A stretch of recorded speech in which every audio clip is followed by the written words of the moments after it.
Assalamualaikum warahmatullahi wabarakatuh. Seterus bangsa dan setelah itu jumpa lagi di channel Jagat Noob itu. Semoga dalam keadaan sehat tak kurang satu apa rahmah barokah salam Allah curahkan untuk kita semuanya. Kiai Haji Matuddin Usman Al-Bantani membeberkan akhlak orang Jawa yang notabene adab asor ramah tamah murah senyum, senang bergaul, senang dengan persaudaraan, karena memang jati diri orang Nusantara adalah mengedepankan rasa persaudaraan adat ketimuran. Tapi manakala ada oknum yang mengaku-ngaku bahkan menyerang Kiai Nusantara, orang Jawa tentunya punya cara tersendiri untuk menyelesaikannya, bahkan harus cantut tali wondo. Karena orang Jawa itu sendiri punya sebuah filsafat,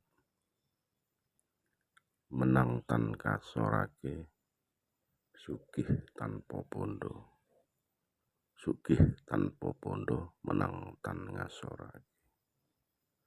Itulah filsafat dari orang Jawa yang mana kalau sudah diperingatkan beberapa kali tidak mau, tentunya diberi sebuah tindakan.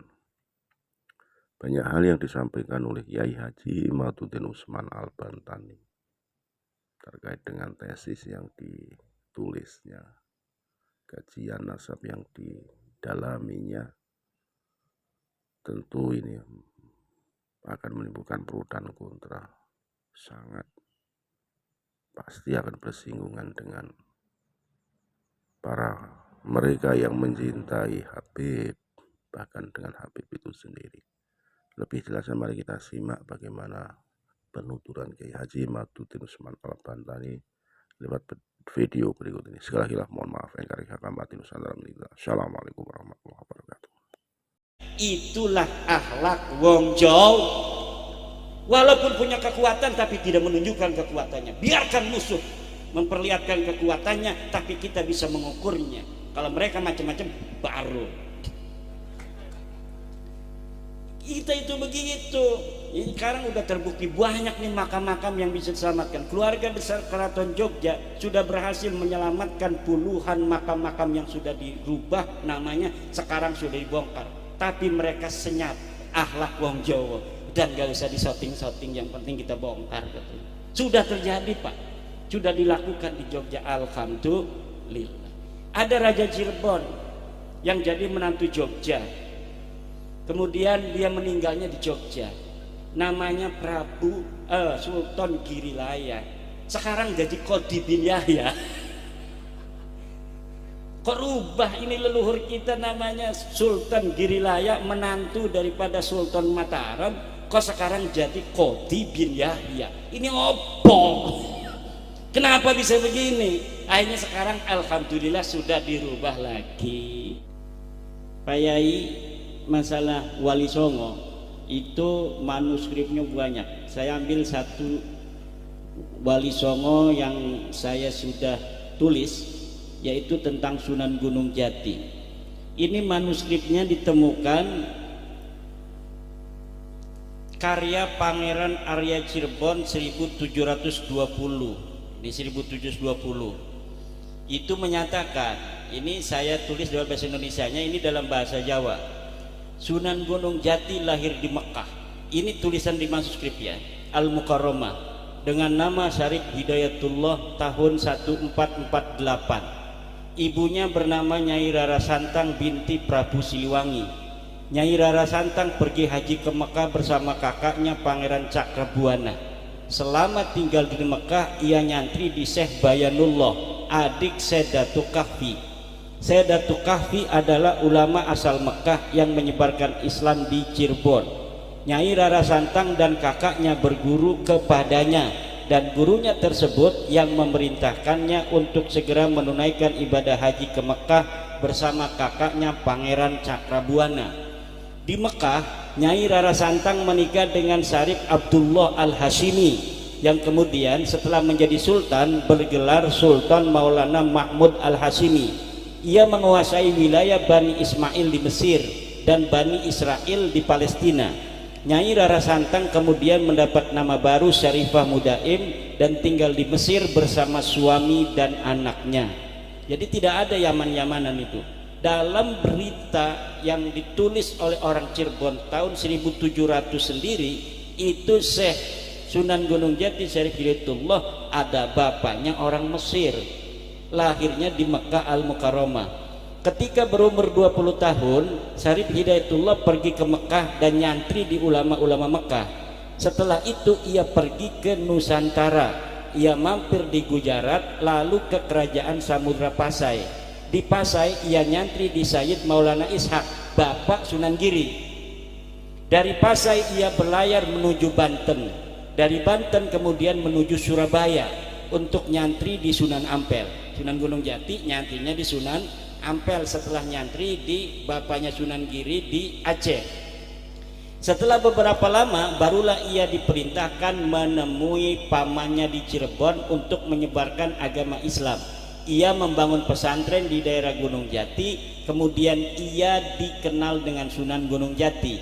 3 paragraf di atas adalah kisah Sunan Gunung Jati yang penulis ambil dari manuskrip Carita Purwaka Caruban Nagari dari mulai pupuh 12 sampai 17. Manuskrip Carita Purwaka Caruban Nagari adalah sebuah kitab yang ditulis Pangeran Arya Cirebon tahun 1720.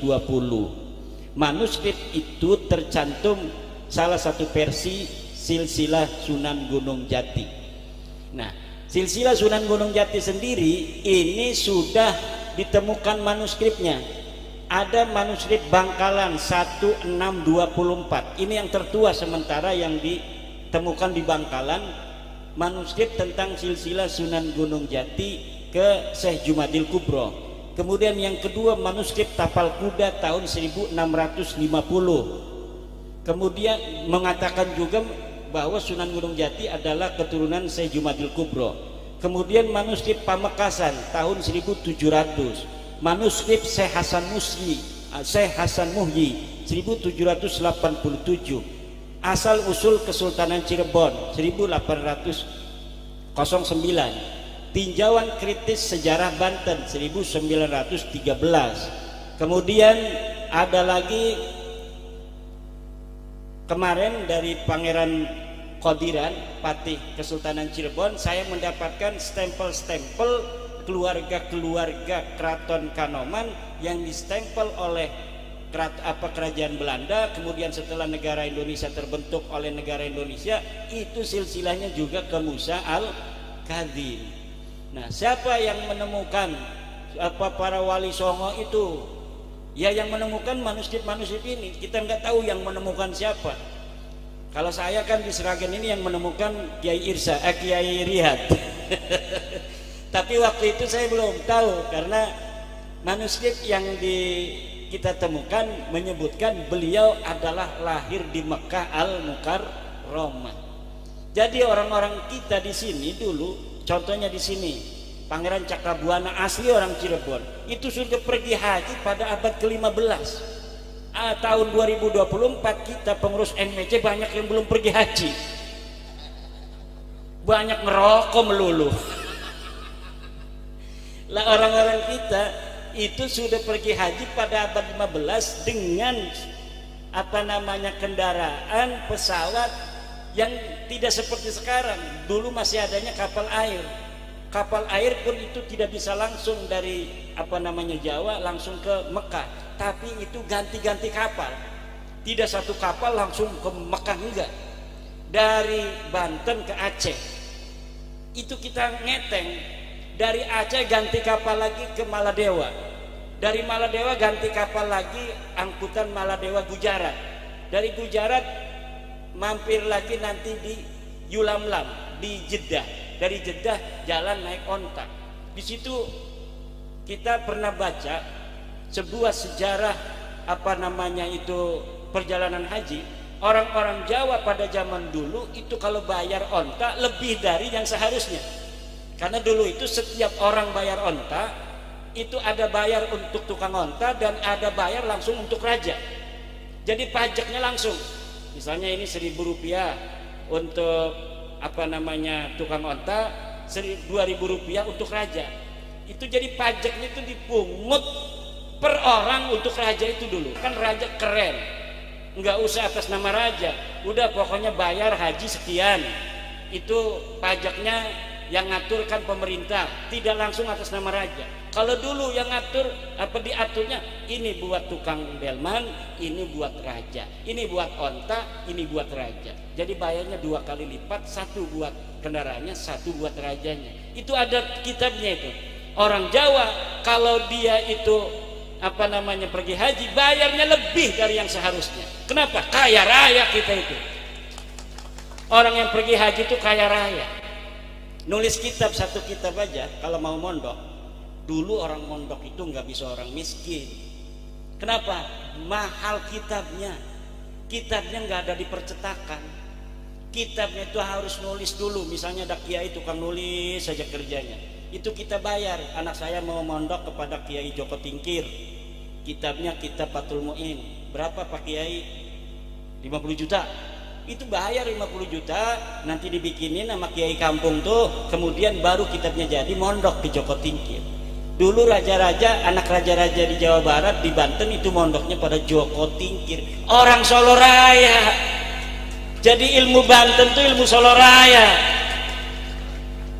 Ada seorang raja di Sumedang Larang, Prabu Gesanulun, seorang Sayyid Ja'far namanya aslinya, itu mondoknya di Joko Tingkir, ketemu dengan anak daripada Raja Demak, mondok juga perempuan, cinlok, cinta lokasi, tapi kasih tak sampai karena ini harus jadi raja di Sumedang, akhirnya dikawinin dengan orang Sumedang.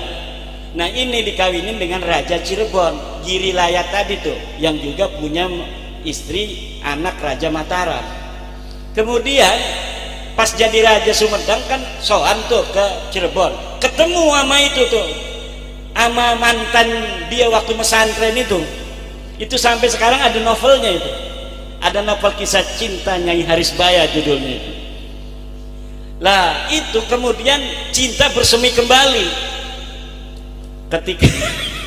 ketika ada raja datang ke Cirebon. Wah, kamu sekarang jadi istrinya Sultan Girilaya. Sultan Girilaya? Iya katanya. Gimana? Katanya istrinya kebanyakan, saya nggak digilir-gilir katanya. Akhirnya kemudian ama anak buah Prabu Gesan Ulun ini itu diculik. Istrinya itu diculik tuh, istrinya Sultan. Marah Sultan, kurang ajar ini, istri saya diculik ini. Kenapa? Dia nangis katanya, nggak digilir-gilir begitu. Akhirnya kata Sultan, udah saya cerai, tapi nanti kawin ya. Iya dikawin. Apa ininya mas kawinnya? 1 kabupaten Majalengka. 1 kabupaten Majalengka milik Sumedang kemudian diberikan kepada Cirebon. Itu kisah, wallahualam benar tidaknya, tetapi tulisannya ada begitu. Ditulis dalam manuskrip kisah mondoknya orang-orang Jawa Barat ke Solo Raya.